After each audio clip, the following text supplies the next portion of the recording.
Hey guys, Ed, top of the line training down here in West Virginia. Just come over to my uncle's property. Just thought I'd do another deer hunt real quick, looking for a big buck. Been out now for a couple hours. Haven't really seen anything, so I thought I'd set me up a little shelter and maybe make a cup of coffee. So stay with me. I'll be right back. Ed, top of the line training.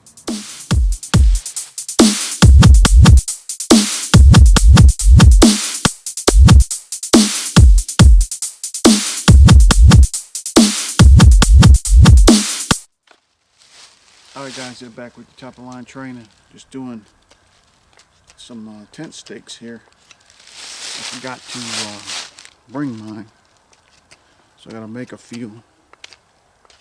Just finishing up here on this last one.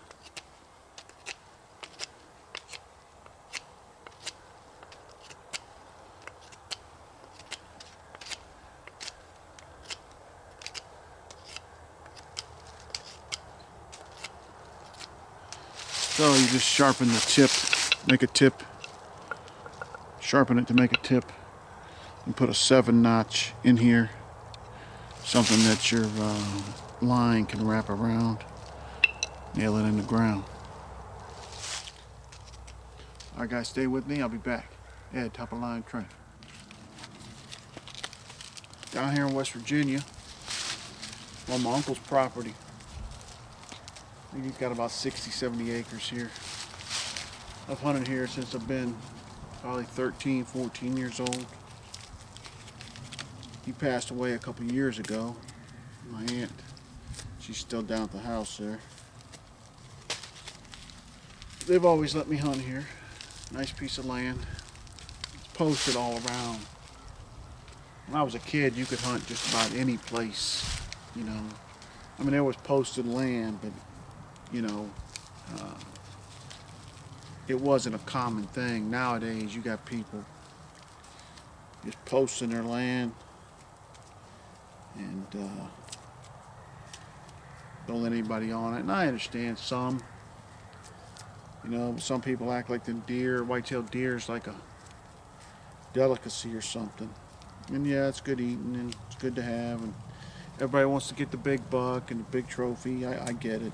But if you got a bunch of people on there hunting, that's chances you don't get it. But all that being said, you know, the more hunters you have on your land, in a good ratio anyway, you can't take 50 acres or 60 acres and have. I tell you what, that's even tight for 4 or 5 hunters, depending on the layout of the land. Anyway, just saying.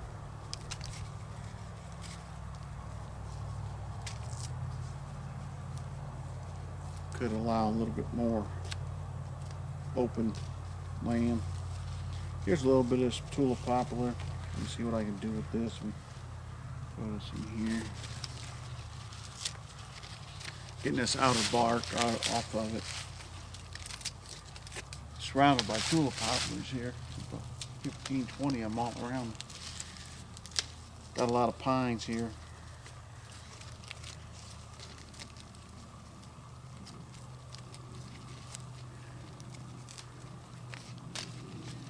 I'm just going to keep running the camera, processing this tulip poplar. I got the wedge set up here, like I said. I'll tell you what, these emergency space blankets are worth their weight in gold. Roll them up with a garbage bag. You got a pretty good kit. Of course, Dave Canterbury endorses that, pushes it and stuff, but go out and try it sometime. Just take this alone. You might want to take 2 of them just in case, but I'll tell you what, you can. I camped out about 4 or 5 years ago. I did the double wedge. If you haven't seen my video on that, check it out. But yeah, I did the double wedge, and you know, it worked great. Stayed very warm. Oh, my only problem with that was I couldn't keep my fire going all night, but stayed warm when the fire was going, even with the coals. This thing here keeps that heat locked in.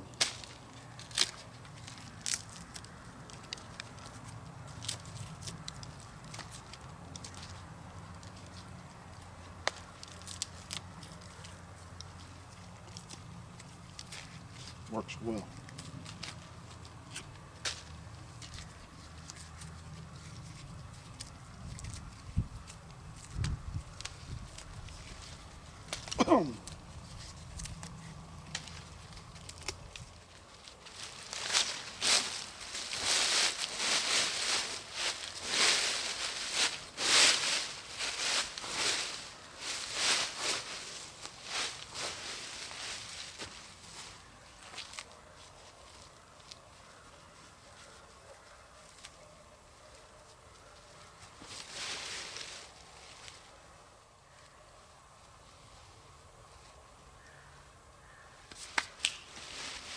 I'm gonna get all this shredded bark as a tinder.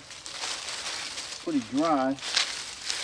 Should go up pretty easy.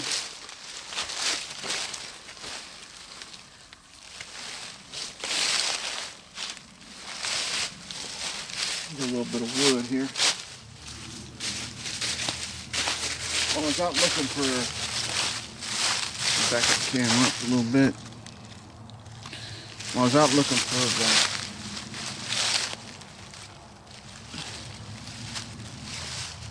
I was looking for steaks to carve or make. Found this deer skull.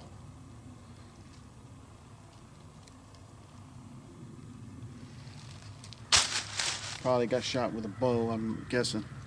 But sometimes that does happen. You don't get the shot in right. I don't want to make a real big fire here. It's a nice little one.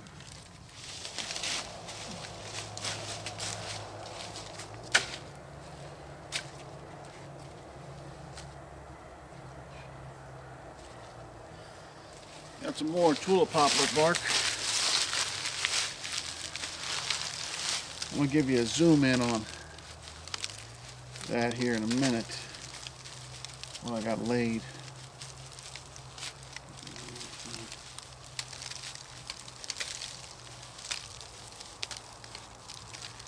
Tulip poplar, like I said, all over the place here. I can feel the dampness in that from just sitting on the ground. One thing I want to mention is it took me a while to get those steaks made. So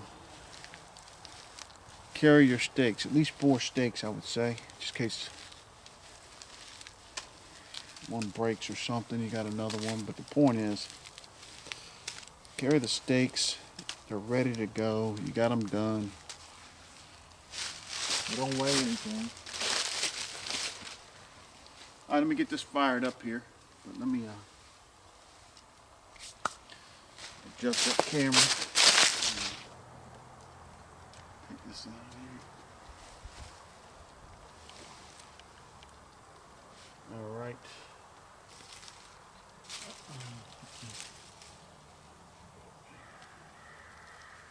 So I got the tulip poplar here. I just want to see if it goes up. I got this for quick tender and some sticks. See how it goes here.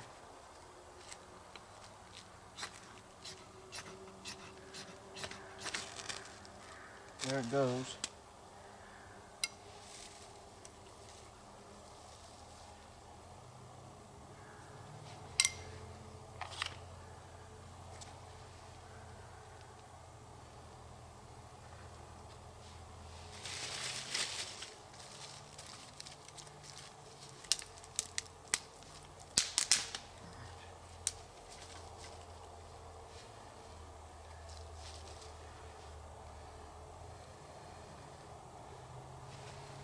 There we go.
That wind just keeps changing.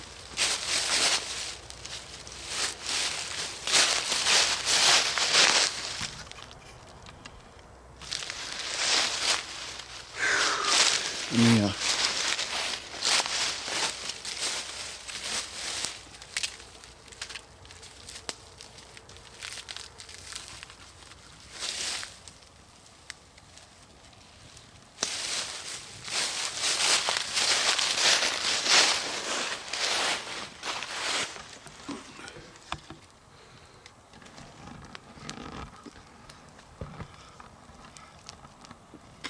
You can see the glow inside that shelter.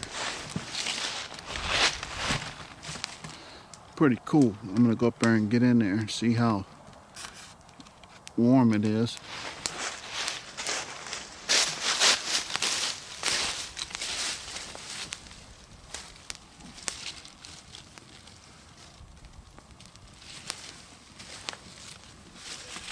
Forgot my padding as well. But this is pretty nice, actually, you know. Get up in here and that ain't happening. Get up in here, you stretch out, stay warm, as long as the smoke don't kill you. But yeah, it's real nice, real nice.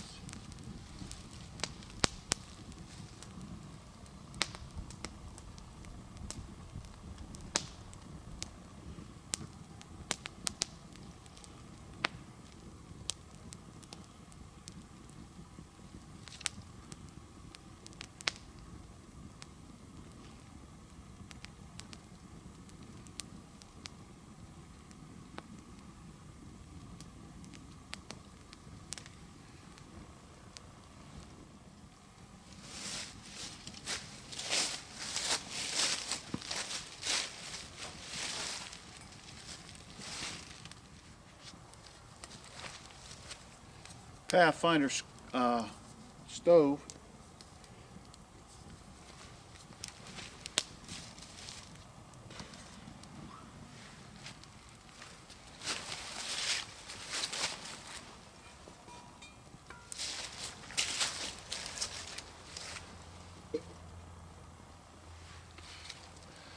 I'm gonna make a cup of coffee.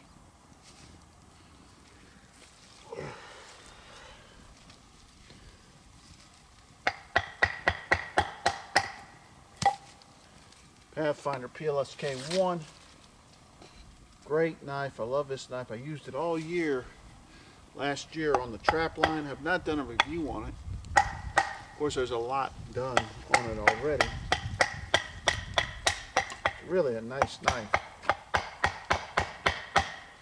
No doubt made very well.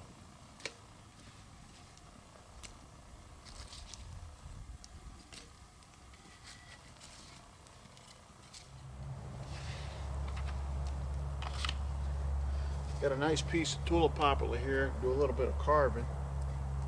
Not sure what the hell I'm going to carve, but I got it.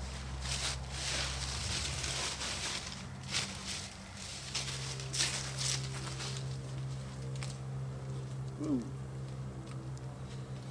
Nice piece of tulip poplar right here.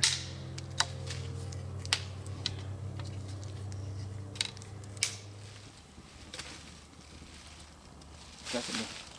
It's not boiling yet. Probably will here real soon though. Yeah, that's about the limit of the fire, really. More tulip poplar.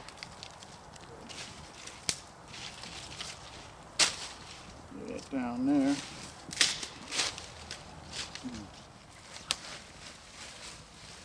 I forgot my garbage bags, mistakes, so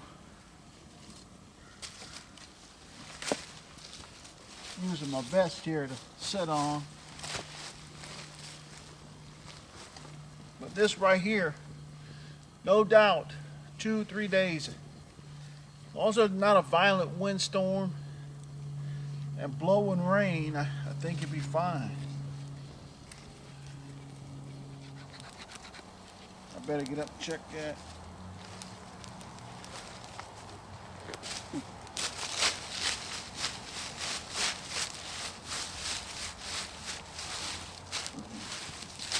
Kick that in there.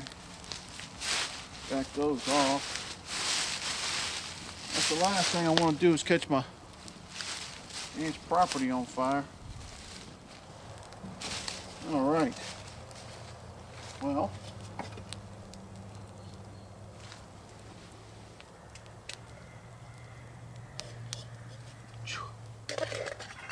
Oh yeah. Nice and hot.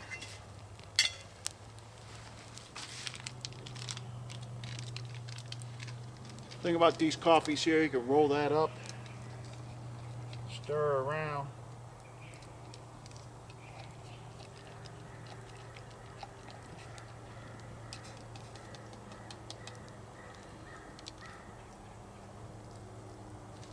Set that back a little bit out the way.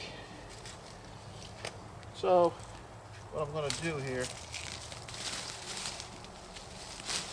again, is scrape this bark.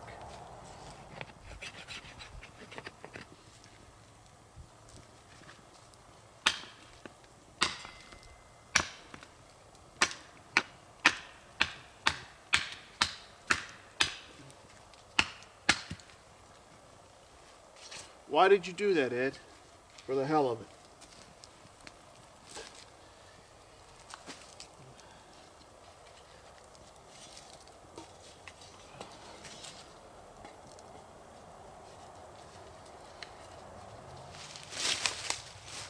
Alright guys, just made me a little cup of coffee. Got a little fire going. Showed you the basic wedge shelter.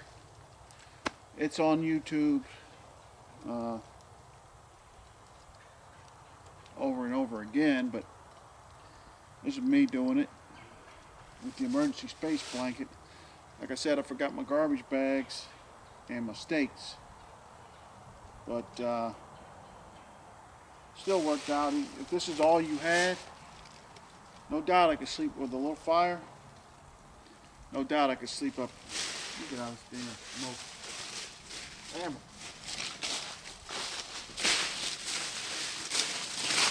As long as it wasn't like a pouring rain, you know, or a real driving rain, be all right.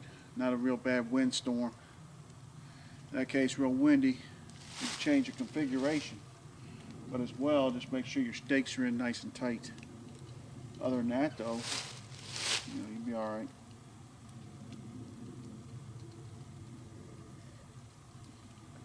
No doubt I can see up in there, no problem. All my gear. The point, I guess, of this is come out and practice. Come out sometimes with minimal gear. Anybody can come out with a loaded pack and a bunch of gear. But come out with like the 5 or 10 C's, and then add some comfort items. No problem with that. And come out and set yourself up and do a few bushcrafting tasks in the woods. Took me a minute to get this fire rolling, but I did. Worked fine. And if I didn't plan on having a fire long, and just make a cup of coffee really, and show you how it can work in this shelter. But yeah. Alright guys, this is Ed, Top of the Line Training. If you enjoyed the video, please give me a thumbs up. As well, leave me some comments. Tell me what you think about the wedge shelter. Have you ever used it? Do you like it? I'll tell you one thing, fairly easy to set up if you got your stakes. If you got to make your stakes, now you're hurting a little bit, but you can still do it. So, alright guys, we'll see you on the next one. If you haven't subscribed, please do so. God bless, take care.